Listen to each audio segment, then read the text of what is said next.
recently is the Biden administration putting cadets, West Point cadets, in solitary confinement until they agree to get a vaccine. They're using the military to put the West Point cadets in solitary confinement.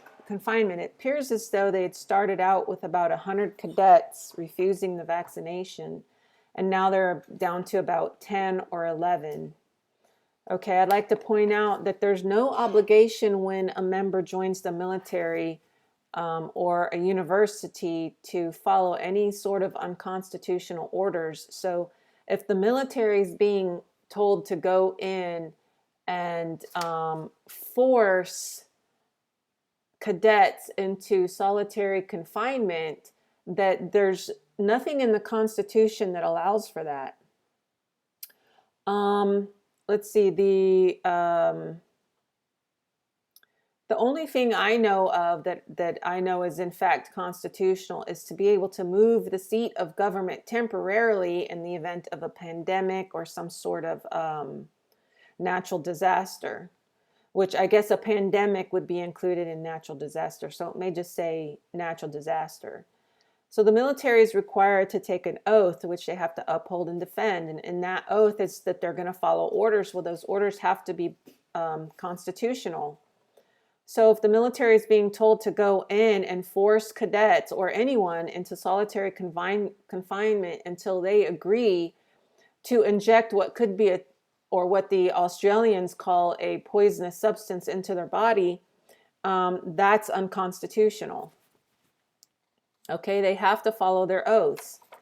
And their oaths require them to follow the Constitution.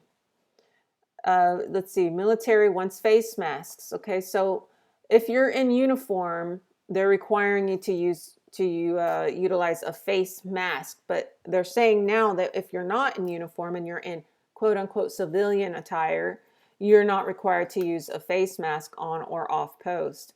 So this seems to be a show of power. It seems to be a control method. And then when people see the military out in their uniform wearing a face mask, then it's just an act. It's just a show. And because, I mean, what's the difference between wearing a face mask and not wearing a face mask? Let's say you're in the military, you're working all day, you're wearing your face mask, you're in your uniform. You go to the barracks where you have a roommate and there's small rooms that go all the way down a hallway. And some of these buildings are 3 or 4 stories tall and they're packed with people, 2 people to a room. You go home and you change your clothes and then you take off your mask, you throw it down on your bed, and then you go hang out with your buddies in the TV room playing video games and hanging out and going out to eat together and sleeping next to each other in your beds, separate beds. What's the point? If it's not just a show of power and control, then what's the point? Because you're already going to be exposed anyway as soon as you take off your uniform. These people, these cadets in solitary confinement are allowed outside 1 hour per day. They can pick up a tray of food and then they have to go back to their confinement area. Now, my son was in the military and he had to go through confinement, and it was, I guess, a solitary confinement. But he was holed up in a hotel room. And he couldn't leave. And it was for longer than 30 days. And it wasn't because he tested positive on another test. They just, I don't know if they forgot about him or what. He didn't get his 3 meals a day. He wasn't allowed outside, although he would go outside. It's not like he had a guard standing at his door. He would go outside and talk to another person through the fence because he was alone all day. And, he had nothing to do. So, he was in confinement for about 40 days. Okay. And that wasn't because he came up positive on a test. It was just, I don't know. I guess they forgot about him. Suicides are up among the cadets, and the cadets are leaving the military. They're saying it's not what they thought it was. And I have two sons, one who just recently left the military and another one who's in the military. And what they say about the military is not the way I had it or the way I understood it to be when I was in the military. So whatever's going on now is not the same as what was going on then. Okay. And they're being treated like criminals. The cadets are being treated like criminals. They're being locked up in solitary confinement. And this is just a show, in my opinion, of power and control. You know, you're going to do it or else. It's a degrading punishment. It's a form of vengeance, which is defense spelled with an S, which is how the government spells defense nowadays, whereas in the Constitution, it's spelled with a C, which means fortify. So this what they're doing has nothing to do with defense with a C. It has to do with them taking vengeance on people. And forcing vaccinations among people to which the government probably purchased from their instrumentality, which is the pharmaceutical companies, or through the CDC, who we know for a fact is a foundation, a nonprofit organization which does business with the government and is allowed to also do business with various philanthropies, that they are doing these things to help those businesses get money. So they're using a nonprofit and using the force of the government to accumulate funds from the government or from other places to give to other nonprofit organizations or other profit organizations or other philanthropic organizations to just put money into their pockets. Now, if you've been following along with my videos, I've got one on Rockefeller Medicine Men. And this is what Rockefeller calls his philanthropic adventure is he started giving money to the medical universities that had medical programs for them to create labs for research purposes. And then he started slowly asking for more and more and more. And then eventually you got to where the students had to get more college, they had to get licensed. If they wanted a specialty, they had to go back to college, get another license. Surgeons had to get another license. Then they went after the holistic medicine for a while to try to get them reduced in size so that they wouldn't have anyone to compete against. And this was all started out as a philanthropic adventure. So to help society, and now it's just used to gain money for Rockefeller and his medicine trust, what he calls a medicine trust. Now, Rockefeller is related to Nelson Rockefeller. And who's related to Nelson Rockefeller was Gates, not the Gates now, but the Gates back then, who is related to the Bill Gates now. So you have Rockefeller, J.D. Rockefeller Sr., who's related to Nelson Rockefeller, who's related to Gates, who was an ancestor of Bill Gates, the current Bill Gates who's pushing all these vaccines. Okay, so at the least, it's creates animosity when you force people into doing things that they don't want to do. And if they don't want to do them, you put them in solitary confinement. So take this injection or else. Now, Daniel McAdams said that some employers were comparing this to having to wear, professional attire or uniform at work. And it's nothing like the same thing, he says, because you're being forced to inject what could possibly be a toxic chemical into your body. And then he goes on to talk about a young girl who, I didn't catch all of it, but something like she was up for a heart transplant. She got the first round of vaccinations. She started having a lot of heart problems. The doctors didn't catch it. She had this next round of vaccinations, and for the CO thing that's going around right now, this virus that's going on right now. And she got the second vaccination, and when she got the second vaccination, it caused heart inflammatory, and she passed away. And her mom said, I didn't realize that doing something for the greater good was going to kill my daughter. Okay, so these cadets being pushed into solitary confinement, how can they be loyal to a government, and they are expected to be loyal to the government, to the seat of government for defense purposes? How can they be and remain loyal to that government and take their oath seriously when the people at the seat of government don't take theirs seriously and act outside the Constitution daily? Okay, so these cadets have an oath to the Constitution. The military has an oath to the Constitution.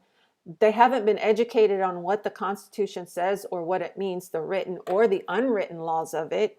And they're expected to be loyal to a government that's causing them to act against each other. So the military is enforcing unconstitutional laws against the West Point cadets.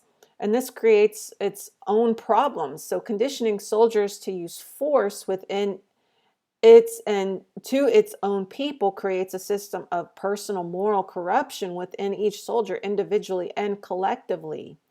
Okay, now there can be exceptions to the rule in that, some people just, they understand what's going on and they don't become corrupt in their morals. But it's been so often that we send these men over to Korea, Vietnam, Afghanistan, Iraq, and we send them into these places and they have to go kill these people, and some of them get to the point that they know that they're not there because these people did anything bad to them. And they're over there having to kill these people and fight with these people over nothing. And they come back and their minds are sick because this has been such a moral corruption to them personally and individually that it's like they can't handle it. They can't deal with it. And they come back and they have PTSD and all these problems. And of course, some people come back and they're okay and they cope with it, but other people don't. And why would we do this for the so-called greater good? Why would we do this to each other? We should be looking out for each other much better than that. And we are perfectly capable of being able to. This type of conditioning most often lead to resentment towards government as well as towards their brothers in arms, and even eventually towards society as a whole for not standing up for each other and allowing these types of things to happen. Okay, so we do need to stand up for our military. We do need to stand up for our children. We need to get rid of these people, I think, that are in government doing these kinds of things. We need to vote them out. Whatever you think is the right thing to do. Okay, so I'm going to take and look at this United States Military Academy, West Point. Important COVID vaccine information, and they've got, all kinds of stuff here you can look at. They've got even a video up here, and this video is interesting to say the least. Okay, COVID vaccine online appointment tool. Okay, this is so that the cadets can make their appointments, I think, to go and get their vaccines and their tests and all that stuff. So here it says the U.S. Military Academy has extended the public health emergency aligned with the state of New York. Now, if you've been watching, the state of New York is not the same as the Republic of New York or just New York. Okay, this is a legal state, and I'm collecting information right now to put together to help explain to you what the legal state is, which is something that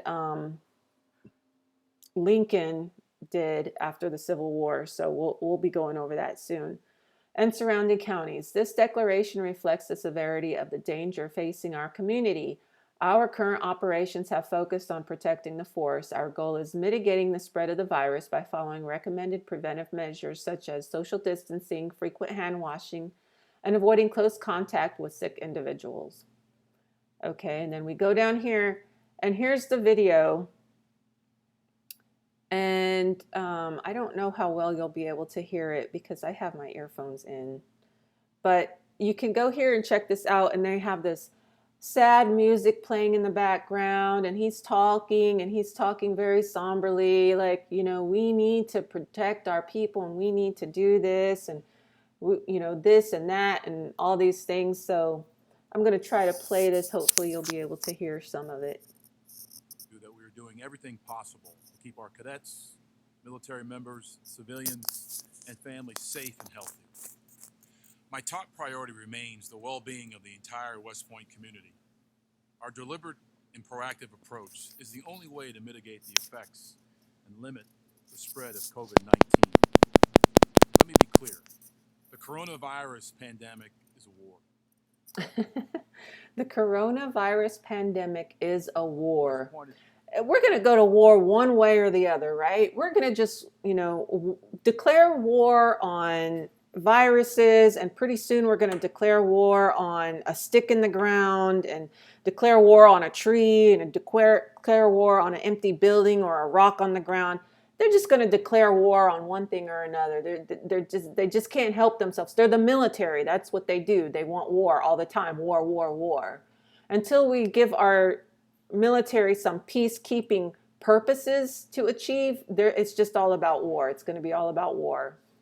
Okay, so here's just something I found on the website. I think I went to one of these tabs here.